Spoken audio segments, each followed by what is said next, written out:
So right here, we have these two 8-foot Sylvester palms framing the front entrance of this home.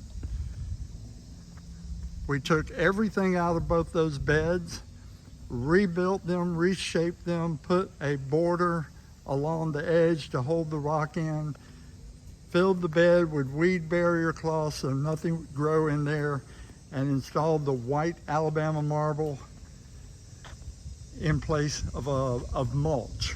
No mulch on this project. There was mulch in every bed. We removed it all and have completely redesigned all the beds. Next will be big boulders, 3 feet by 2 feet, and possibly some smaller ones at about 15 inches diameter. So we're the tree planters at treeplanters.com. This is who we are. This is what we do. This is all we do. We do it every day, all day. And by God, we're good at it. You need to call us if you want your house to look like this, because we can do it. Have a great day.